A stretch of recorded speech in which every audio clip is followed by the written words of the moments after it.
मोहतरम जनाब साजिद सैफी साहब, दानिश अंसारी साहब, जकी साहब, अशरफ अब्बासी साहब, शहाबुद्दीन साहब, DS बिंद्रा साहब, अबू बकर अंसारी साहब, फेरोज खां साहब, डॉक्टर मोइनुद्दीन साहब, जुनैद खां साहब, अब्दुल्ला आफाफ साहब, मोअज़्ज़िज़ हाज़रीन इकराम, बुजुर्गान मिल्लत, मेरे नौजवान साथियों और पसे पर्दा बैठकर सुनने वाली मेरी ज़दा और माँ और बहनों, मैं सबसे पहले आप तमाम हज़रात का शुक्रिया अदा करता हूँ कि आप तमाम ने अपना कीमती वक्त निकाल कर आज के जलसे में शिरकत की। मेरे दोस्तों और बुजुर्गों, मुरादाबाद के मेरे गयूर नौजवान साथियों, मैं अपनी तकरीर के आगाज में ही आज के दिन एक अजीम मुजाहिद आज़ादी, एक मशहूर आलिम दीन और एक मशहूर मुजाहिद आज़ादी जिसने इस मुल्क को अंग्रेजों से की गुलामी से छुड़ाने के लिए बरसों जिद्दोजहद की, सालों जेल की सलाखों में गुजारा, मैं उनको खराज अकीदत पेश करता हूँ कि आज मौलाना अबुल कलाम आज़ाद का यौम पैदाइश है। मैं अल्लाह से दुआ करता हूँ कि अल्लाह सुब्हानहू व तआला मौलाना अबुल कलाम आज़ाद को जन्नत में आला मुकाम अता करे और अल्लाह सुब्हानहू व तआला इस मुल्क में उनका एक नेमुल बदल लाखों की तादाद में अल्लाह पैदा करे। आप जानते हैं कि मौलाना अबुल कलाम आज़ाद की पैदाइश मक्का में हुई और उनके वालिद एक मशहूर आलिम दीन थे, मौलाना खैरुद्दीन साहब। मौलाना अबुल कलाम आज़ाद ने उस वक्त के कलकत्ता में अखबारात को निकाला अल हिलाल अल बलाग के नाम से। मौलाना अबुल कलाम आज़ाद ऑल इंडिया खिलाफत कमेटी के सदर भी मुंतखब हुए। मौलाना अबुल कलाम आज़ाद 2 मरतबा कांग्रेस पार्टी के सदर भी थे और कांग्रेस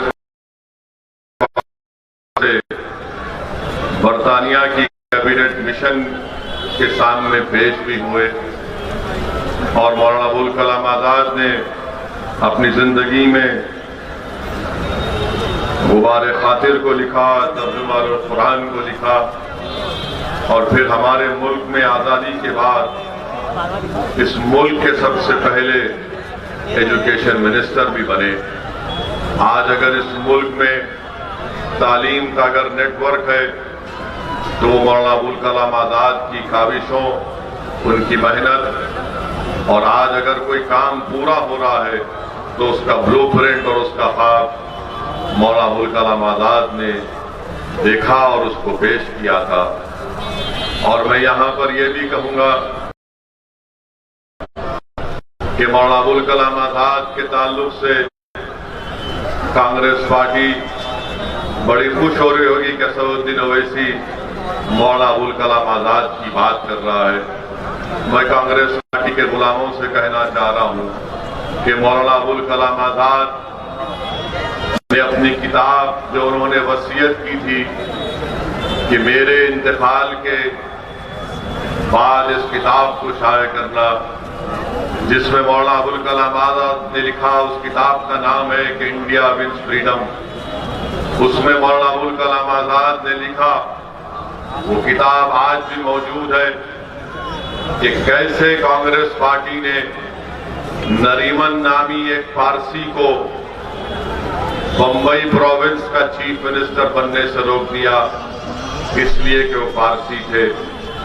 कैसे उस वक्त की कांग्रेस पार्टी ने बिहार में डॉक्टर मोहम्मद साहब को, जो चीफ मिनिस्टर उनको बनना था, कैसे उस वक्त के कांग्रेस के कायदीन ने बिहार प्रोविंस के चीफ मिनिस्टर के ओहदे पर एक मुसलमान को बनने से रोका, और कैसे मौलाना आजाद ने उस किताब में अपनी तकलीफ और दर्द का इजहार किया।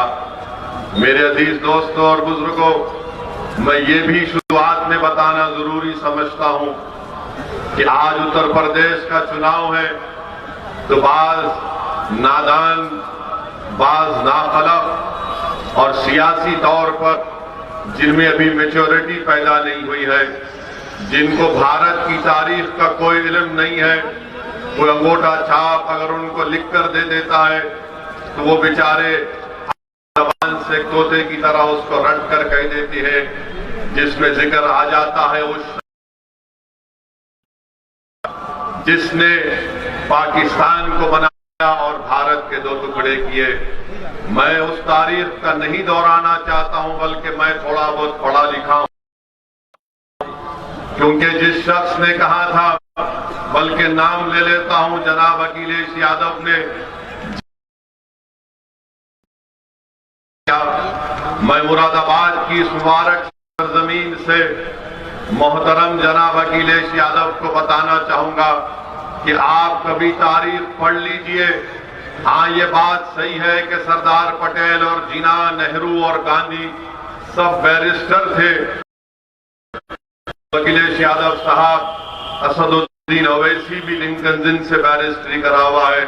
मैं आपको बताना जरूरी समझता हूं कि भारत को तोड़ने वाले का नाम, इस मुल्क को तोड़ने वाले का नाम और पाकिस्तान को बनाने वाले का नाम मोहम्मद अली जिन्ना था।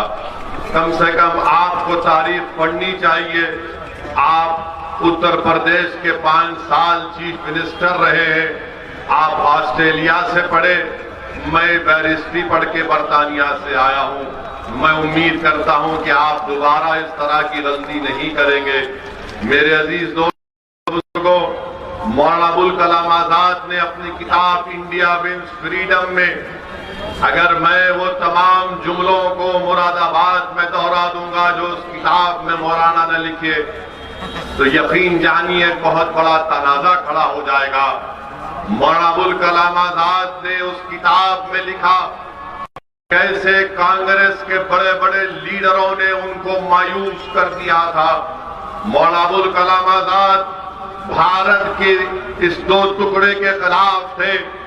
उस किताब में मौलाना ने लिखा कि वह कैसे कांग्रेस के बड़े बड़े लीडरों के पास गए और हर कांग्रेस के उस वक्त के बड़े लीडर ने मौलाना को मायूस कर दिया, और कैसे उस वक्त के कांग्रेस के बड़े बड़े लीडरों ने, जिसका जिक्र अखिलेश यादव ने किया, उन्होंने मौलाना से कहा था कि नहीं, अब हम इस मुल्क का बंटवारा चाहेंगे। उस किताब में मौलाना ने लिखा कि कैसे वो उन्होंने दौड़ दौड़ कर महात्मा गांधी के पास जाकर ये कहा कि भारत के दो टुकड़े नहीं होने चाहिए। मौलाना की दूरंदेश निगाहें वो देख चुकी थी कि पाकिस्तान बनेगा तो मुल्क के हालात किस तरह से बदलेंगे, मगर उस वक्त के कायदीन ने मौलाना आजाद की दूरंदेशी को नहीं समझा। मुल्क के दो टुकड़े हो गए। मौलाना ने उस किताब में कांग्रेस वर्किंग कमेटी के रेजोल्यूशन की खिलाफ में तकरीर की थी, मगर आज हम पूछा जाता है भारत के मुसलमानों से कि पाकिस्तान बना तो हमारी वजह से बना। मैं चैलेंज करता हूं संघ परिवार के लोगों से, बीजेपी के लोगों से, या फिर ये समाजवादी पार्टी के जो लोग तारीख को नहीं पढ़ते, भारत का अगर बंटवारा हुआ तो मुसलमानों की वजह से नहीं, भारत का बंटवारा हुआ तो जिना की वजह से हुआ। उस वक्त मुसलमानों को वोट डालने का इख्तियार नहीं था, वही मुसलमान वोट डाल सकता था जो सरमायादार था या नवाब था या उसके पास इतनी जमीन थी या उसके पास कोई डिग्री थी। मुसलमानों को इल्जाम खड़ा करना भारत के दो का ये सरा है, ये मुसलमानों पर इल्जाम है। और मैं इस इल्जाम को नहीं मानता। भारत के अगर दो टुकड़े हुए तो उसकी जिम्मेदार कांग्रेस पार्टी है, उसके जिम्मेदार वो तमाम उस वक्त के कायदीन है, हम जिम्मेदार नहीं है। हमने कभी पाकिस्तान को नहीं माना। अरे हम तो भारत को अपना देश मानते आए हैं और मानते रहेंगे। अरे अगर हमारी वफादारियों पर कोई शक करता है तो प्यारे आ जाओ, हमारे कब्रिस्तान आज भी इस बात के गवाह हैं कि हम सीना तान कर भारत की जमीन में सो रहे हैं। और जब सुबह कयामत तक सोते रहेंगे और जब हशर का मैदान होगा तो इन्हीं कब्रों से उठकर इंशाअल्लाह ताला हशर के मैदान में जाएंगे। मगर हम पर इल्जाम लगाना ये बिल्कुल गलत और झूठ है। इसका कोई ताल्लुक नहीं है, क्योंकि आजकल सब जिना के बारे में बात कर रहे हैं। कोई जनाब कह गए अगर फुला को वजीर आजम जिना को बना दिया जाता तो भारत का विभाजन। अरे आप तारीख को नहीं जानते। आखिर उत्तर प्रदेश के चुनाव में जिना कहां से आ गया मुझे समझ में नहीं आ रही। उत्तर प्रदेश के चुनाव में जिना कहां से आ गए, ये पैदा हो गया हमको नहीं मालूम। इस जिन को तो हमने भगा दिया पाकिस्तान को कि जाओ तुम, हम नहीं जाएंगे। ये भारत खाजा अजमेरी की सरजमीन है, हम यहां पर रहेंगे, हम भारत को छोड़ के नहीं जाएंगे। मगर बोले जा रहे जिना की बात अगर करके समझते हैं कि उत्तर प्रदेश के मुसलमानों का वोट मिल जाएगा। अरे उत्तर प्रदेश के मुसलमानों ने एक फैसला ले लिया है, जिन्ना की हमारे पास ना कभी अहमियत थी ना रहेगी इंशाअल्लाह ताला। हमारे पास उन मुजाहिदीन आजादी की अहमियत रही, मौलाना अबुल कलाम आजाद की, जौहर बरादरान की, उन मुजाहिदीन आजादी की जिन्होंने अंग्रेजों के खिलाफ जिहाद किया, उन उलमाओं की जिन्होंने जिहाद का फतवा दिया। अल्लामा फजल खैराबादी ने काला पानी की सजा काटी और फांसी के फंदे को मुस्कुराकर झूम लिया। अल्लामा फजल खैराबादी ने सावरकर की तरह अंग्रेजों से अपनी जान की भीख नहीं मांगी। अल्लामा फजल खैराबादी ने कहा था कि हक तो यह है कि हक अदा ना हो सका, मैं फांसी के फंदे को कबूल कर लूंगा, मगर अंग्रेजों से अपनी माफीनामे का हक नहीं लिखूंगा। शहीद अशफाकुल्लाह हमारे हीरो है, मगर ये लोग इनको भूल गए। जीना तरफ इधर समाजवादी जीना, उनके साथी भी जीना और बीजेपी को मौका मिल गया वो भी जीना। अरे आरएसएस वालों, तुम ये तो बता दो कि तुम्हारा क्या रोल रहा भारत की जंग आजादी में। बताओ तुम्हारा क्या रोल रहा भारत की जंग आजादी में। क्या ये बात सच नहीं है आरएसएस वालों कि तुम्हारा आरएसएस का लीडर ने कि मत लो पंगा अंग्रेजों से, मत लो पंगा अंग्रेजों से, किताब में लिखा हुआ है कि आरएसएस के लोगों ने ये नहीं कहा था कि मत लो पंगा अंग्रेजों से। आप कहां थे? सन 57 की जंग आजादी हुई, आप तो पैदा ही नहीं हुए। आपकी पैदाइश 1919 की है। 99 साल आपने चड्डी पहनकर लट फिराया, फिर ख्याल आया कि पैंट पहन लेते हैं, आपने पैंट पहन लिया। आप तो थे ही नहीं कहीं पर। आज आकर आप हमको सिखा रहे हैं, आज आकर हमको बता रहे हैं भारत से मोहब्बत। अरे भारत से मोहब्बत हमको इतनी है कि चप्पे चप्पे पर हमारा खून बहाया गया, हम अपने खून को बहाकर इस मुल्क को आजाद करवाया। क्या ये बात सच नहीं है? ये आरएसएस वाले शुरू कर दिए हम पे उंगलियां उठाना कि मुसलमान। अरे ये बता दो, क्या ये बात सच नहीं है कि जब मुल्क आजाद हुआ तो क्या तुम्हारे गोलवालकर ने लिखा नहीं कि हम इस तिरंगे को नहीं मानते, 3 रंग अशुभ कहा था उन्होंने, ये रिकॉर्ड है। गोलवालकर ने कहा ये 3 तिरंगे के रंग अशुभ है, हम इसको नहीं मानते। भारत के मानते, मनुस्मृति को मानते हैं, रिकॉर्ड है ये। इनकार करोगे, आओ बैठो, बताओ, बहस करो, 5 मिनट में भाग जाओगे। 5 मिनट में भाग जाओगे। आप हमको दर्द देने आए, आपको मालूम ही नहीं। मगर ये शुरू हो गए चुनाव उत्तर प्रदेश के, और वो शख्स जो पड़ोसी मुल्क था उसको मुद्दा बना रहे, और ये समझ रहे हैं कि मुसलमान खुश होगा। अरे मुसलमान नहीं खुश होगा। तुम जानते नहीं हो मुसलमानों की ज़हनियत को, मुसलमानों की तकलीफ को, मुसलमानों के मसाइल को। इसीलिए लेकर जा रहे हैं उस तारीख के उस वाकयात में जो मौजूदा दौर से उसका कोई ताल्लुक नहीं है, ना पहले था, ना अब है, ना इंशाअल्लाह मुस्तकबिल में रहेगा।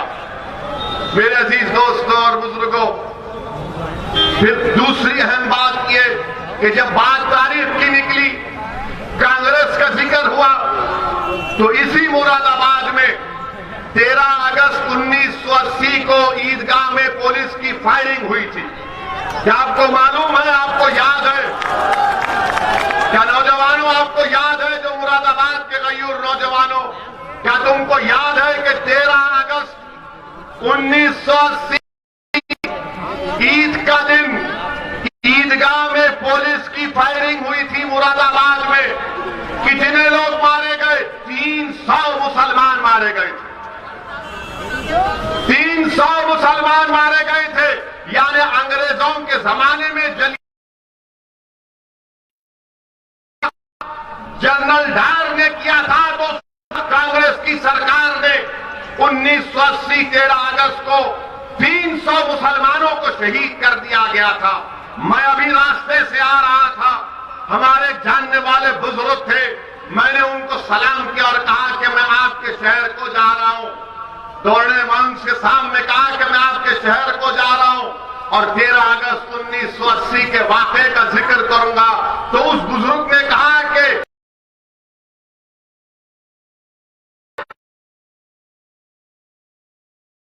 14 साल की उम्र थी मेरी। मैं उसका चश्मदीद गवाह हूं कि जब मैं भाग रहा था तो गोलियां मेरे खिलाफ चल रही थी। वो शख्स बरतानिया को जाता है, वो शख्स कनाडा को जाता है, वो शख्स यूरोप को जाता है, और उनके अल्फाज ये कि अगर मैं सर्दी में भी यूरोप, कनाडा, बरतानिया में रहता हूं तो रात में पसीने से उठ जाता हूं जब उस वाक़े को याद करता हूं। ये वाक़या हुआ उस वक्त मरहूम सैयद शहाबुद्दीन एमपी का वो लेटर में पढ़ा हूं, जिसमें साहब ने बताया था कि सिर्फ पुलिस गोलियां चला रही थी, कोई पत्थर नहीं आया था। मेरे अजीज दोस्तों और बुजुर्गों, ये वाक़े को इसलिए याद दिला रहा हूं कि नौजवानों को अपनी तारीख याद रखना है। अगर तुम तारीख भूल जाओगे तो तारीख दोहराएगी, याद रखो।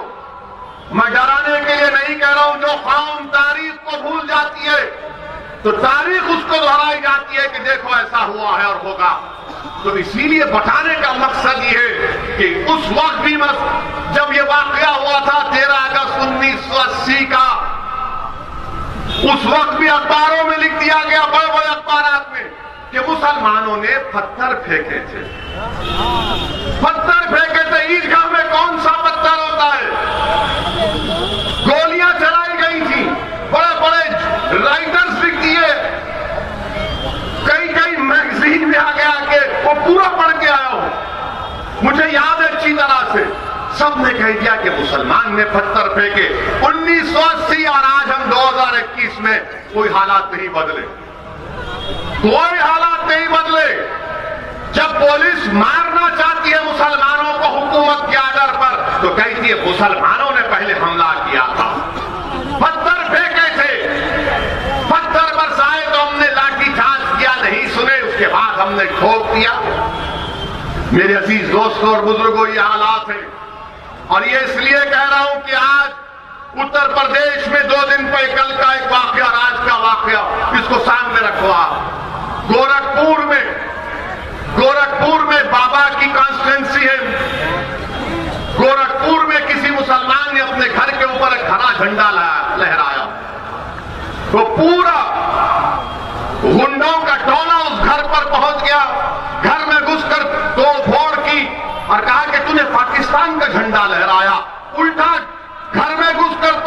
होगी। मुसलमान पर केस बुक कर दिया बाबा की पुलिस ने। वो पाकिस्तान का झंडा नहीं है, मगर नफरत इतनी फैला दी गई है मुसलमानों के ताल्लुक से कि जहां कहीं इनको हरा दिखता ये लाल हो जाते।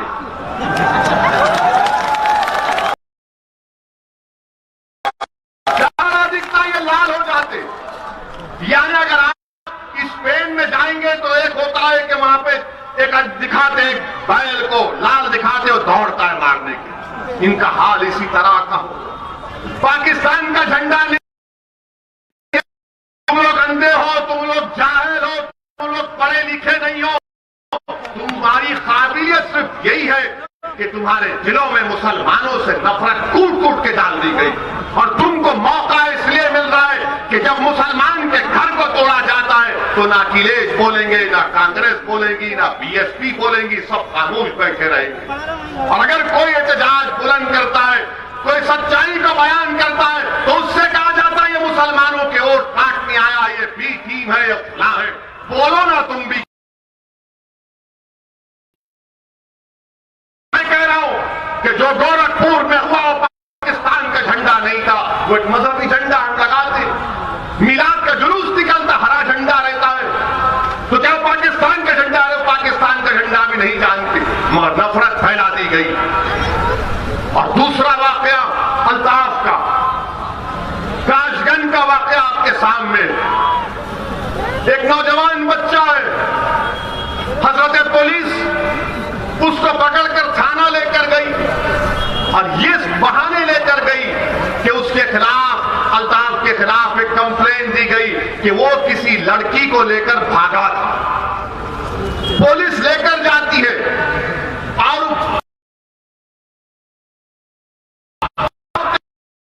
कि मैंने जाकर अपने बेटे को पुलिस के हवाले किया।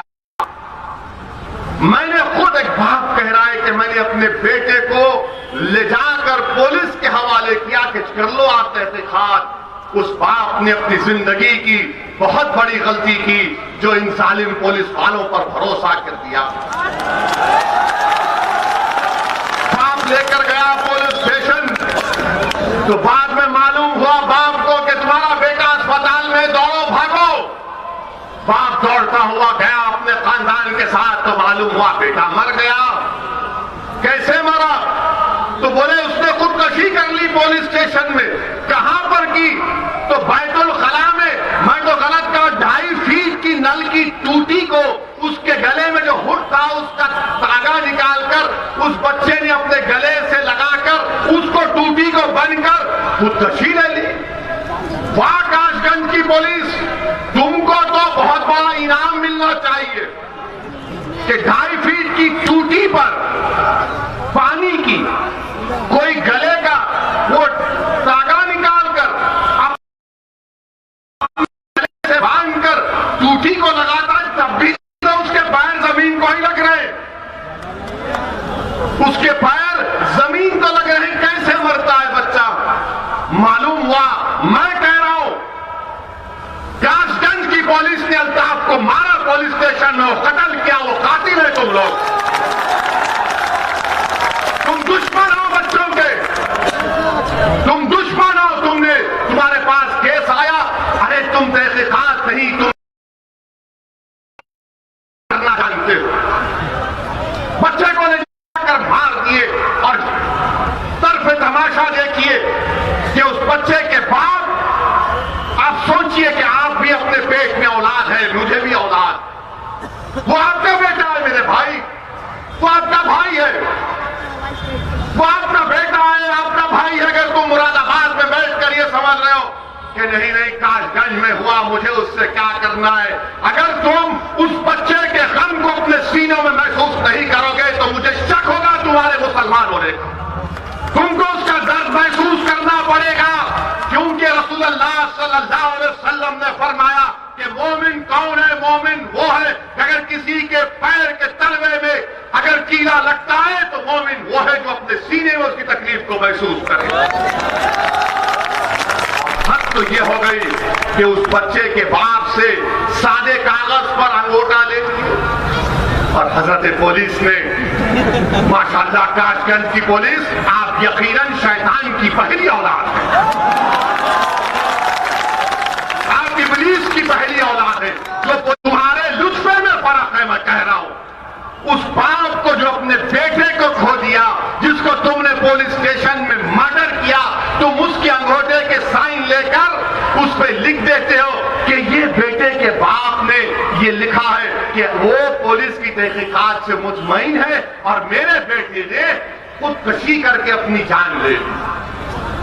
अरे पुलिस वालों, जिन्होंने हरकत की कि अगर तुम्हारी बेटी, तुम्हारा बेटा ऐसा मर जाएगा या मार दिया जाएगा तो तुम्हारे दिल पर क्या पहुंचेगा?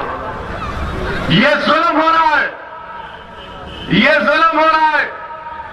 और आवाज कैसे उठती है? नहीं, हमने बोल दिया, हम भी कंडेम करते हैं उसको, 2 लाख भिजा देंगे, 3 लाख भिजा देंगे। अरे सवाल ये पैदा होता है कि जब गोरखपुर के होटल में गुप्ता साहब को पुलिस ने मारा, उनकी मौत भी हम उसका कंडेम करते रहेंगे, मगर जब गुप्ता साहब की मौत हुई तो बाबा उत्तर प्रदेश के मुख्यमंत्री गुप्ता परिवार खानदान के पास पहुंच गए, बाबा पहुंच गए और गम का इजहार किया और जाकर कहा, उस गुप्ता साहब की बेवा से कहा कि आप फिक्र मत करिए, हमारी सरकार आपके साथ है। और मेरे ख्याल से उनको 50 लाख का चेक दिया, गवर्नमेंट की नौकरी दी, पुलिस के लोगों को सस्पेंड भी किया, उनको गिरफ्तार भी किया। और समाजवादी पार्टी के बहुत चाहने वाले, आपके अखिलेश ने क्या किया? गुप्ता साहब के घर गए और कहा, बहन ये 21 लाख का चेक है, ये 21 लाख का चेक है। आप बताइए मेरे अजीज दोस्तों और बुजुर्गों, इंसान जब पुलिस की कस्टडी में मरता है, अगर तो उसने खुद से खुदकशी कर ली। अगर वो मुसलमान खुदकशी कर ली और उसके बाद से झूठ से फरेब देकर अंगूठा उसका लगाकर लिख दिया जाता है, और अगर वो मुसलमान नहीं है, अरे मैं जिंदाबाद के नारे अपने नहीं लगाने वाला, सुनो मेरी बात, नहीं आप सुनो मेरी बात, मैं अपने जिंदाबाद के नारे आपसे मंगवाने के लिए नहीं आया हूं, क्योंकि आप जिंदा है, मैं जिंदा हूं, रसूल अल्लाह की उम्मत है, जिंदा रहने वाले। और याद रखो इस बात को, याद रखो इस बात को कि जब तक हम जिंदा हैं दुनिया आबाद है, जब हम नहीं तो दुनिया भी नहीं। याद रखो, ये मेरा फेथ है। मगर ये हाल देखिए आप कि एक मुसलमान मरता है तो कोई आवाज नहीं उठती है। क्या मेरे खून की अहमियत नहीं है? क्या मेरे नौजवान की जिंदगी की कीमत नहीं है? क्या मैं कोई गंदी नाली का कीड़ा हूं कि बैतुल-खला में ले जाकर मेरे बच्चे को, बेटे को मार दिया जाता है, खुड्डी के बाजू मेरे बेटे की लाश को फेंक दिया जाता है? मेरे अजीज दोस्तों और बुजुर्गों, ये इसलिए हुआ क्योंकि आपके पास प्रदेश में कोई सियासी ताकत नहीं है। आपके पास मुट्ठी भर 3-4 मुसलमानों के आपके वोटों से जीते हुए एमपी एमएलए होंगे। आपके पास क़यादत नहीं है, आपकी लीडरशिप नहीं है। आप मुत्तहिद अगर हो जाएंगे तो उत्तर प्रदेश में 19% मुसलमानों की क़यादत बनेगी। अगर अल्लाह उस अल्ताफ की रूह को, अगर अल्लाह हुक्म देगा कि बोलो उत्तर प्रदेश के मुसलमानों से क्या कहना है, तो अल्ताफ की रूह पुकार कि गुप्ता मरा तो हुकूमत हिल गई, मैं मर गया तो हुकूमत नाम तक नहीं लेती। मेरे अजीज दोस्तों और बुजुर्गों, याद रखो, नाइंसाफी का इलाज सिर्फ रोने से नाइंसाफी का खात्मा नहीं हो। जुल्म का खात्मा सिर्फ जज्बाती नारों से खत्म नहीं होता। हुकूक का हक को हासिल करना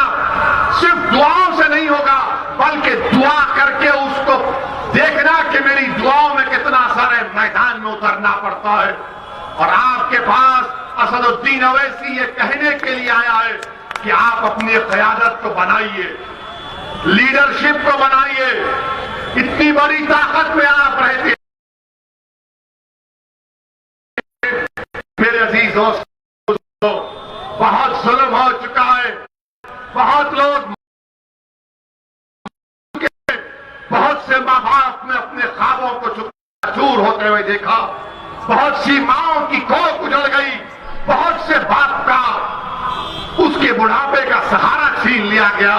मेरे अजीज दोस्तों और बुजुर्गों, मैं तुमसे वोट की भीख मांगने नहीं आया हूं, मैं तुमसे सिर्फ ये भीख मांगने आया हूं कि अपनी एक सियासी लीडरशिप को बना लो, एक सियासी लीडरशिप को बना लो। तुम अगर मुझे पसंद नहीं करते कोई बात नहीं, मगर खुदा के लिए कुछ तो करो, उठो, करो मेरे भाई। याद रखो मेरी इस बात को, ये जो जुल्म का अंधेरा है, ये रात बड़ी लंबी रहने वाली है, याद रखो। तुम मेरे एक एक बात, एक एक लफ्ज को याद रखो। ये जुल्म की अंधेरी रात बड़ी लंबी रहने वाली है। यकीनन इस अंधेरे का खात्मा उस वक्त होगा जब तुम अपने मुकद्दर के फैसले करोगे। और कैसे करेंगे आप? जब आप अपनी क़यादत को, अपनी लीडरशिप को बनाएंगे। और जब हम मुसलमान उत्तर प्रदेश में अपनी लीडरशिप को बनाएगा तो किसी हम मजहब के खिलाफ ना थे, ना है, ना रहेंगे। क्या उत्तर प्रदेश में यादवों के नेता अखिलेश यादव नहीं है? क्या उत्तर प्रदेश में अखिलेश यादव यादवों के नेता नहीं है? कहिए, आप जवाब दीजिए, या नहीं है? क्या बहन जी की लीडर नहीं है? क्या योगी आदित्यनाथ ठाकुरों के नेता नहीं है? क्या ओम प्रकाश राजभरों को अपने करीब करने की कोशिश नहीं कर रहे? क्या अनुप्रिया पटेल कुर्मी और को अपने पास ला नहीं रही है? आप क्या कर रहे हैं? आप क्या कर रहे हैं? सोचिए आप। मैं अपने आप को लीडर बनाने के लिए नहीं आया हूं। मैं ये चाहता हूं कि मुरादाबाद से ऐसे लोग उठें जो खुद क़यादत करें, जो पूरे उत्तर प्रदेश में एक इत्तेहाद का पैगाम दें। मेरे अजीज दोस्तों और बुजुर्गों, ये पैगाम देने के लिए असदुद्दीन ओवैसी आपके पास आया है। अगर मेरी कोई बात आपको पसंद नहीं आती तो मैं माजरत चाहता हूं। मेरी जबान कड़वी इसलिए है क्योंकि मैं सच्चाई बोलता हूं। मेरे जबान से निकलने वाले अल्फाज अगर आपको तकलीफ पहुंचाते हैं तो मेरा मकसद तकलीफ पहुंचाना नहीं है।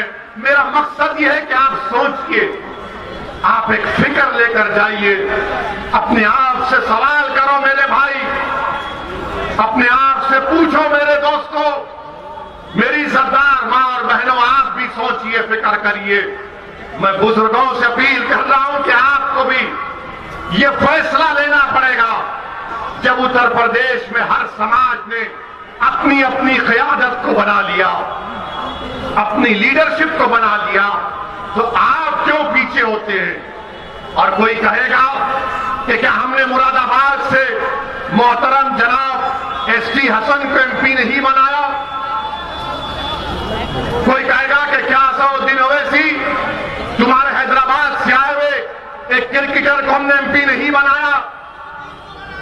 मेरे भाई, आपने एमपी बनाया, आपने कायद नहीं बनाया। आपने किसी को एमपी बनाया, किसी को नेता नहीं बनाया। आपने एमपी बनाया मगर अपनी लीडरशिप को जमीन पर पैदा नहीं किया। आपने किसी को एमपी एमएलए जरूर बनाया मगर वो आपकी तकालीफ को, आपके जुल्म के खिलाफ आवाज नहीं उठा सकता। मैं एक मिसाल आपको देना चाहता हूं। मेरे पास एक तस्वीर जिसमें हमारे एमपी डॉक्टर साहब एसटी हसन साहब की तस्वीर मेरे पास है कि डॉक्टर एसटी हसन, जिनकी मैं बड़ी इज्जत करता हूं, एक समाजवादी में है मगर इंफरादी तौर पर बड़ी इज्जत करता हूं। जब मैं तस्वीर देखा तो मुझे बड़ी तकलीफ हुई। तस्वीर में क्या है कि डॉक्टर साहब खड़े हुए हैं, डॉक्टर साहब खड़े हुए हैं और एक कुर्सी पर समाजवादी पार्टी के राज्यसभा के एमपी प्रोफेसर राम गोपाल यादव साहब पैर पर पैर डालकर बैठ रहे हैं और डॉक्टर साहब खड़े होकर उनको कागज दे रहे हैं। मैं आपसे पूछना चाह रहा हूं कि इस तरह की बेइज्जती हम बर्दाश्त करेंगे? आप सोचो, मेरी नहीं, कोई कहेगा ये जज्बाती तकरीर कर रहा है, आप सोचो। जब तस्वीर को देखा तो बड़ी तकलीफ हुई। वो कुर्सी बैठा है पैर पर पैर डालकर और मुरादाबाद का मुसलमानों का एमपी खड़े होकर उसको कागज दे रहा है, देख भी नहीं रहा है डॉक्टर साहब की तरफ। मेरे अजीज दोस्तों और बुजुर्गों, ये तुम कहेगा लीडरशिप? अगर असुद्दीन अवैसी होता तो प्रोफेसर राम गोपाल का हाथ पकड़ के कहता, उठो प्रोफेसर, आंख में आंख डाल के बात करेगा। ये मिजाज पैदा करना पड़ेगा आपको, इस मिजाज में तब्दीली पैदा करना पड़ेगा। हम गुलामी नहीं करेंगे, भीख नहीं मांगेंगे, बराबरी का हिस्सा लेंगे इंशाअल्लाह ताला। और अफसोस तो इस बात का है कि तुम प्रोफेसर राम गोपाल हो, तुम प्रोफेसर हो, तुमको उठना गवारा क्यों नहीं हुआ? उठ जाते, हाथ मिला लेते, मगर नहीं। दिखाना यह था कि हम लीडर हैं, तुम गुलाम हो। हम लीडर हैं, तुम खड़े रहोगे, हम बैठोगे। नहीं मुरादाबाद के मुसलमानों, नहीं उत्तर प्रदेश के गयूर मुसलमानों, अब हम दरी नहीं बिछाएंगे, हम इनके लिए कुर्सी नहीं डालेंगे, हम इनके सामने हाथ झुकाकर नहीं खड़े रहेंगे। हम इनको अगर बिठाएंगे तो पहले हम बैठेंगे, इसके बाद ये बैठेंगे इंशाअल्लाह। और आप मिजाज देखिए प्रोफेसर राम गोपाल का, प्रोफेसर राम गोपाल यादव का मिजाज सत्ता नहीं है, इख्तिदार नहीं है, अखिलेश मुख्यमंत्री नहीं है, मगर इतना गुरूर, इतना अहंकार है कि इख्तिदार नहीं है मगर बता क्या रहे हैं मुसलमानों को मुरादाबाद के। दोस्तों और बुजुर्गों, मेरी आपसे गुजारिश है, ये बेइज्जती मैं नहीं बर्दाश्त कर सकता, ये बेइज्जती मैं नहीं बर्दाश्त कर सकता। ना मैं किसी के सामने किसी से इस तरह का बर्ताव करता हूं। हम हैदराबाद में दारुस्सलाम में बैठते, लोग आते हमसे बात करते, अगर कोई देना चाहता तो खड़े हो जाते। मेरे अजीज दोस्तों और बुजुर्गों, मुरादाबाद के मेरे गयूर नौजवानों, अपनी फिक्रों में तब्दीली पैदा करो। आप कब तक डरते रहेंगे? मजलिस इलेक्शन लड़ेगी, मजलिस इलेक्शन लड़ेगी तो बीजेपी आ जाएगी। मैं इसका जवाब दे रहा हूं अब आपको। मेरे इस दलील का, मैं जो मुद्दा यहां पर उठा रहा हूं, आपके पास इसका कोई जवाब नहीं। 2014 के पार्लियामानी चुनाव में बीजेपी जीत गई, मोदी प्रधानमंत्री बन गए। क्या किया अखिलेश यादव? 2017 के असेंबली के इंतखाबात, कांग्रेस और अखिलेश मिल गए तो एक गाना चलता था उस जमाने में कि यूपी को इन लड़कों का साथ पसंद है, और जीत गए मोदी। 19 का चुनाव आया तो बहन जी और अखिलेश मिल लिए, सिर्फ 15 सीट जीते। मां बाकी पार्लिमानी निशिस्त पर बीजेपी कामयाब हो गई। आप कब तक अपने वोट को खराब करेंगे? बीजेपी को रोकना जरूरी है, मगर क्या बीजेपी को रोकना मुसलमानों की जिम्मेदारी है? अच्छा, हैरत की बात यह है कि अगर मुसलमान ये सेकुलर पार्टी को वोट नहीं दिया तो बोलेंगे मियां अगर तुम वोट डिवाइड होगा बीजेपी आ जाएगी, और अगर यादव बीजेपी को वोट देगा तो बोलेंगे हाँ छोटा भाई है, गया होगा, हम बड़े भाई। ये क्या है बताइए आप? ये क्या है बताइए आप? आपका वोटर बीजेपी बीजेपी को नहीं नहीं छोटा भाई है, गया है, हम तो बड़े भाई हैं, आपके साथ है। मेरे अजीज दोस्तों और बुजुर्गों, बीजेपी को रोकना जरूरी है और हमने भी कहा है कि मजलिस इत्तेहादुल मुस्लिमीन का मकसद यह है कि उत्तर प्रदेश में दोबारा बीजेपी की सरकार ना बने, दोबारा इंशाअल्लाह ताला योगी आदित्यनाथ उत्तर प्रदेश का चीफ मिनिस्टर ना बने। ये मजलिस की कोशिश है, मगर मजलिस की कोशिश ये भी है कि मजलिस के उम्मीदवार कामयाब हो, मजलिस के एमएलए कामयाब हो। लोग बोलेंगे असदुद्दीन ओवैसी तुम्हारे अगर 10-20 इंशाअल्लाह एमएलए कामयाब हो गए तो क्या करोगे? मैं उनसे एक ही बात कहूंगा कि भारत की पार्लियामेंट में 300 बीजेपी के एमपी हैं और मजलिस के 2 एमपी हैं, और जब 2 खड़े हो जाते तो पार्लियामेंट के दोनों दीवार हिल जाते। मेरे दोस्त, तादाद काम नहीं करती फिरौन से मुकाबला करने के लिए, तादाद काम नहीं करती नमरूद से मुकाबला के लिए, तादाद काम नहीं किया बदर के मैदान में, तादाद में काम नहीं किया मुवत्ता के मैदान में। क्या काम करती है इखलास, और इखलास कब पैदा होगा? जब रब्बे करीम से मोहब्बत और खौफ होगा। अगर तुम तादाद को देखते रहोगे तो क्या करोगे? याद रखो, अगर यही हमारी सोच रही तो आइंदा 20 साल में तुम अपने घर के दरवाजों को बंद करके बैठ जाओगे। मेरे दोस्तों, घुटन नहीं महसूस करना, सांस लो, ख्वाब देखो कि जब दूसरे बिरादरियों के लीडर हैं, नेता हैं, तो हो सकता लीडरशिप बनाओ, ख्वाब देखना शुरू करो। मैं तुमसे जो ख्वाब की बात कर रहा हूं, मुरादाबाद के मेरे गयूर नौजवानों, बुजुर्गों, मेरी सरदार मां और बहनों, मेरा ख्वाब ये नहीं है कि तुम आसमान पर जाकर तारे तोड़कर लाओ, या चांद की मट्टी लेकर आओ, या समंदर की खाक में जाकर वहां से उसकी खाक उठाकर लाओ। मेरा ख्वाब यही है कि भारत के मुसलमानों की एक लीडरशिप हो, जिस तरह राजपूतों की है, ठाकुरों की है, दलितों की है, यादवों की है, कुर्मियों की है, राजभरों की है, अरे कुशवाहा की है, कुर्मियों की है, ब्राह्मणों की है। अगर किसी की लीडरशिप इस मुल्क में नहीं है तो मुसलमानों की कोई लीडरशिप नहीं है। मेरे अजीज दोस्तों और बुजुर्गों, यही ख्वाब को लेकर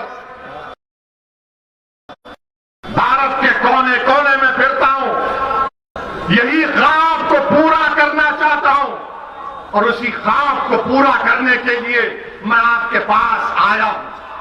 पहले भी आया था, अब भी, और जब तक रब्बे करीम जिंदा रखेगा मैं आता रहूंगा।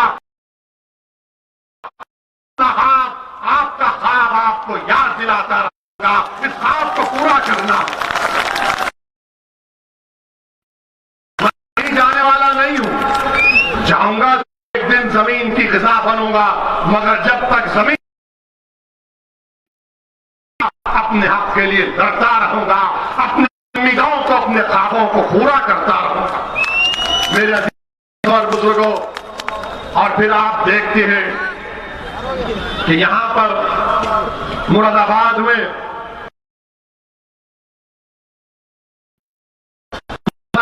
आप देखते हैं कि जो कोई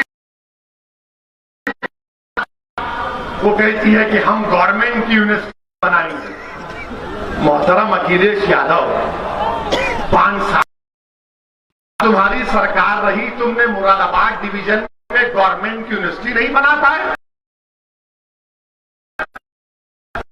एक गवर्नमेंट की यूनिवर्सिटी बना देते, नहीं बना पाए।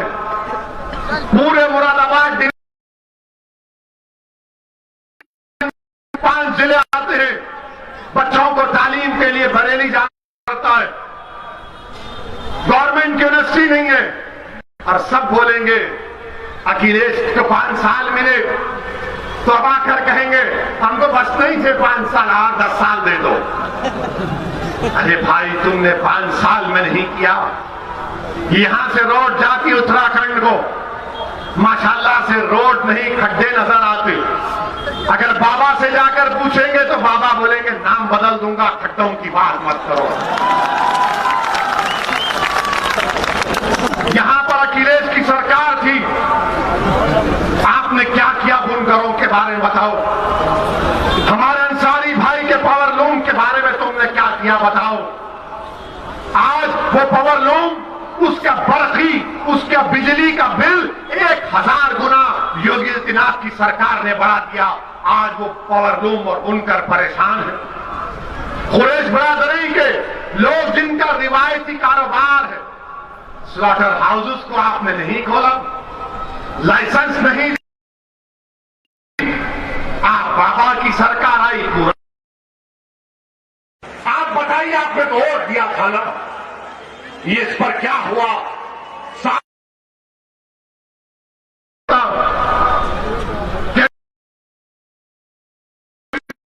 गंदा पानी आता है। मेरे अजीज दोस्तों और बुजुर्गों, मेरी आपसे गुजारिश है कि इन तमाम चीज पर आप गौर करिए, एक अच्छा फैसला लीजिए। जमहूरियत में अवाम जो फैसला लेती है करते हैं। लोग आपसे पूछेंगे कि ओवैसी ने हैदराबाद में क्या किया, उसके साथ एमएलए है, वो तो गवर्नमेंट नहीं बनाता। मेरे अजीज दोस्तों और बुजुर्गों, मैं आपसे वादा कर रहा हूं कि जब तक मैं जिंदा रहूंगा, जब तक अल्लाह मुझे जिंदा रखेगा, मैं ना कोई मंत्री बनूंगा, ना कोई संतरी बनूंगा। मैं एक मर्द मुजाहिद की तरह गरीब और मजलूम आवाम के लिए लड़ता रहूंगा। हमने हैदराबाद में क्या किया, हमारे मजलिस के पूछते क्या किया, सुनो, लंबी फहरिस्त है,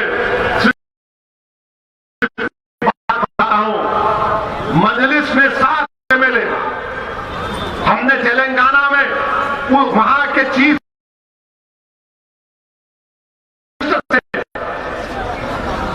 6.5 साल पहले मुलाकात की और उनसे कहा कि आप मुसलमानों के मयार को बुलंद करिए, स्कूल खोलिए। आपको खुशी होगी कि तेलंगाना में, हैदराबाद में 6ठी जमात से लेकर 12वीं जमात तक गवर्नमेंट स्कूल खोलती है, जिसमें बच्चों का पढ़ाई, कपड़े, खाना, उनका तमाम का इंतजाम है। बच्चियों और बच्चों के लिए रेजिडेंशियल स्कूल हमने खोला। आपको जानकर खुशी होगी कि उस रेजिडेंशियल स्कूल में 60,000 मुसलमानों के बच्चे और बच्चियां फ्री में पढ़ती हैं। 60,000 पढ़ती हैं। हम कोई मिनिस्टर नहीं बने, खाली कितने 7 एमएलए हैं। हुकूमत जानती है कि 7 है, मगर इनके साथ पूरा मुसलमान है, इनकी बात को सुनना पड़ेगा। 7 एमएलए हमने स्कूल खुलवा दिए। अब उस स्कूल में एडमिशन के लिए एंट्रेंस का एग्जाम होता, एंट्रेंस का एग्जाम होता, इतने मियारी तालीम उसमें दी जाती है। ये काम क्यों नहीं हो सकता? ये काम होना चाहिए उत्तर प्रदेश में। आपको मालूम, मुसलमान सबसे ज्यादा उत्तर प्रदेश में कम पढ़े लिखे हैं, खवातीन सबसे ज्यादा कम पढ़ी लिखी हैं। क्या आपको नहीं मालूम? मुरादाबाद के तमाम जिम्मेदारों को मालूम होना चाहिए कि सबसे कम ग्रेजुएट 2% उत्तर प्रदेश में मुसलमान है। हाईएस्ट ड्रॉप आउट रेट मुसलमान का है। ये क्या हो रहा? इस पर बात नहीं होगी, जिना पे बात होगी, इस पे बात नहीं होगी। ओवैसी वोट काटने के लिए आया है। अरे मैं काटने के लिए नहीं, मैं अपना हक लेने के लिए आया हूं और हक दिला कर रहूंगा इंशाअल्लाह ताला। मेरे अजीज दोस्तों और बुजुर्गों, जब बात तालीम की आई, तो यो हमारे वजीर आजम जनाब श्री नरेंद्र मोदी ने, वो कहते हैं सबका साथ, सबका विकास, सबका विश्वास। तो हमारे पास मुसलमान का बात मत करो मेरे भाई। गवर्नमेंट ऑफ इंडिया की एक स्कीम है मदरसा मॉडर्नाइजेशन स्कीम, जिस मदरसे में असली तालीम को पढ़ाया जाता है, मैथ्स, इंग्लिश, सोशल साइंसेस को, तो गवर्नमेंट ऑफ इंडिया 4 टीचर की तनख्वाह देती है। कितने? 4 टीचर की तनख्वाह। और अगर वो ग्रेजुएट हैं तो 6,000, पोस्ट ग्रेजुएट हैं तो 12,000। आपको जानकर तकलीफ होगी कि पिछले 5 साल से नरेंद्र मोदी की सरकार ने मदरसा मॉडर्नाइजेशन में 50,000 टीचरों को तनख्वाह नहीं दी। क्यों नहीं दी? क्योंकि उन मदरसों में मुसलमान बच्चे और बच्चियों को इंग्लिश, मैथ्स, साइंस और कंप्यूटर सिखाया जा रहा था। ये नरेंद्र मोदी की मुसलमानों से ताल्लुक से मोहब्बत और नफरत है। आप फैसला करो। 50,000 टीचरों को तनख्वाह नहीं मिली। अब कोई पूछेगा कहां से लाए तुम? तो जाओ, हमारी एक बहन है इस्मत आरा ने वायर के वेब पोर्टल पर इस न्यूज को लिखा कि 50,000, जिसमें एक हिंदू ब्राह्मण पंडित है जो इस मदरसे में, गाजियाबाद के मदरसे में जाकर बच्चियों को हिंदी सिखाते हैं, वो पंडित जी कह रहे हैं कि मुझे 5 साल से तनख्वाह नहीं मिली। मेरा बकाया जो मोदी जी देना है 7 लाख रुपए देना। मेरे अजीज दोस्तों और बुजुर्गों, इस पर कोई बात नहीं होगी, इस पर कोई बात नहीं करेगा। मेरी आपसे दबन गुजारिश है कि इन मसाइल पर गौर करिए। डरने और घबराने की जरूरत नहीं है। इंशाअल्लाह ताला अल्लाह सुब्हानहू व तआला ने चाहा तो यकीनन जुल्म का खात्मा होगा, जालिम हारेगा, मजलूम को अल्लाह इज्जत से नवाजेगा। जो लोग आज इख्तिदार पर बैठकर अपने आप को वक्त का फिरौन, वक्त का नमरूद, और जिनके पास दौलत है वो समझ रहे हैं कि मेरे पास कानून का खजाना है, जो जिसके पास इख्तिदार है वो समझ रहा है कि मेरे पास शद्दाद की जन्नत है। तो याद रखो, ना फिरौन की हुकूमत, ना नमरूद की ताकत, ना कानून का खजाना, ना शद्दाद की जन्नत उसके काम में आई। हमको सिर्फ हरकत करना है, तब्दीली पैदा करना है। मेरी आपसे गुजारिश है कि मजलिस इत्तेहादुल मुस्लिमीन का साथ दीजिए, मजलिस को कामयाब करिए और उत्तर प्रदेश में अपनी एक सियासी लीडरशिप को बनाइए। अस्सलाम वालेकुम व रहमतुल्लाहि व